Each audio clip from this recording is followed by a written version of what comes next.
Executiva de Vigilância em Saúde e Atenção Primária. O relatório abrange os casos registrados entre os dias 31 de dezembro de 2023 e 17 de fevereiro de 2024. E para entender o que motivou essa queda, eu converso agora com o diretor-geral de Vigilância Ambiental e Saúde do Trabalhador da Secretaria Estadual de Saúde, o Eduardo Bezerra. Eduardo, bom dia para você. Seja bem-vindo à Rádio Cidade Caruaru. Eu sou Ana Rebeca Passos.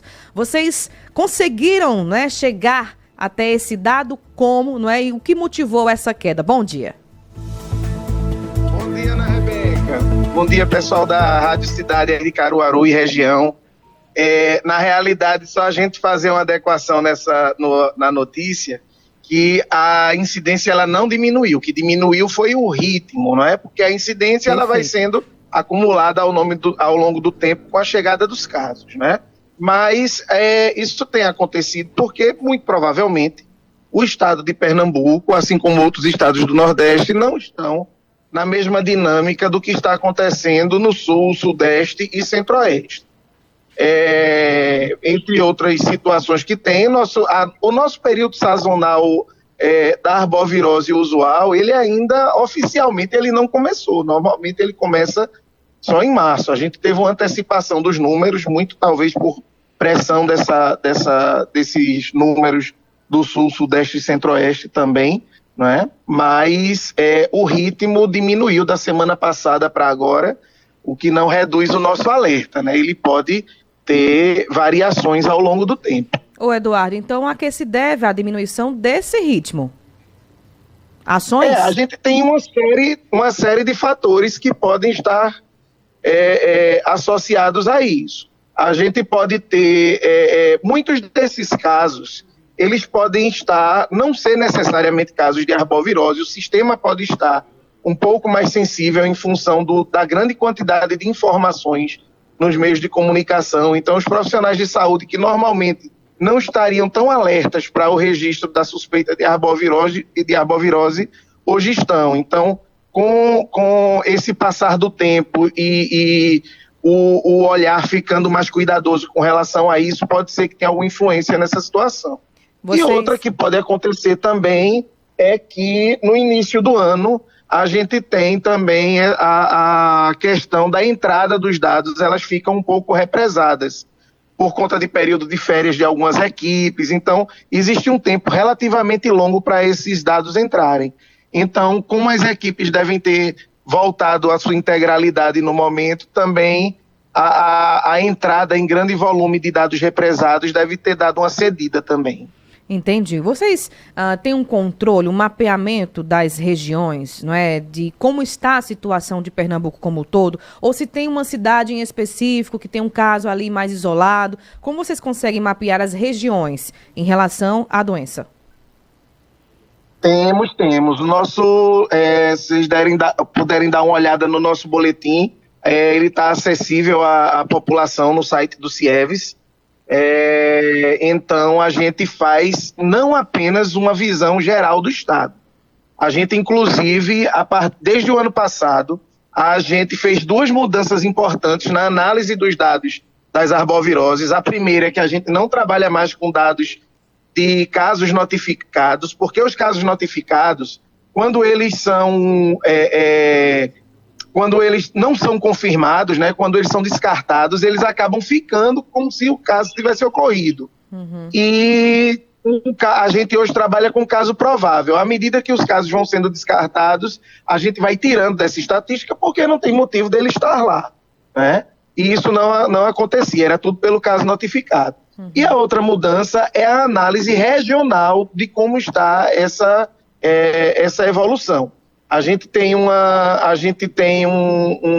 indicador um pouco maior na 7ª regional, que é ali aquela região de Dormentes, aquela região de Terra Nova, lá no Sertão, não é? E enquanto o número mesmo de casos, maior incidência no estado está na cidade de Araçoiaba. Agora, são dados muito delicados, porque são cidades com populações pequenas. Então, cidades com populações pequenas, qualquer 10, 12 casos faz com que essa incidência cresça muito, né? Mas a gente está fazendo esse tipo de acompanhamento. Perfeito. A gente tem registrado, né, nos últimos dias, algumas chuvas isoladas, né? Tanto na região metropolitana, aqui no Agreste tem chovido bastante, cidades do sertão, inclusive eu estive indo a Salgueiro nos últimos dias, ali Arco Verde, Pesqueira, nem Salgueiro também choveu. Então a gente está registrando uma chuva que a gente esperava para os próximos meses, né? Esse tipo de situação traz ainda mais aquele alerta para a população. Pessoal, atenção, cuidado, não é redobrado para o acúmulo, né, de água em recipientes na sua casa. Ficar atento a isso? Com certeza, e a gente tem que ter um cuidado maior, Ana Rebeca, porque o ovo do mosquito ele tem uma característica muito particular. Ele consegue ficar seco, ele consegue sobreviver depois de um período de mais de 1 ano e meio, quase 2 anos, ele em espaços secos. E aí, quando vem alguma chuva, quando vem algum evento que molha esses ovos e eles ficam mais hidratados, a gente passa a ter a possibilidade deles eclodirem como se eles tivessem sido colocados ontem.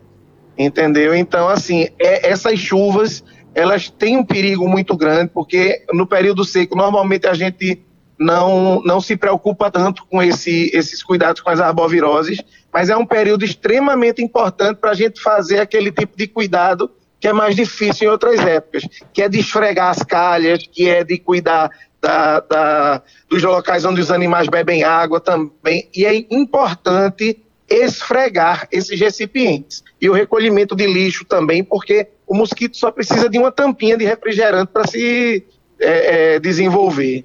Pois é, verdade. Para a gente encerrar o nosso bate-papo nesta manhã, Eduardo, a gente reforça, né, que é importante que as pessoas possam procurar uma unidade de saúde com quais sintomas, e isso também ajuda vocês, né, no recolhimento de dados, né? As pessoas procuram unidade de saúde, lá fica registrado que aquele paciente esteve ali e, de fato, para saber se foi dengue ou não, né? Porque tem muita gente que está se medicando em casa, ficando em casa, né? E essa não é a orientação, né?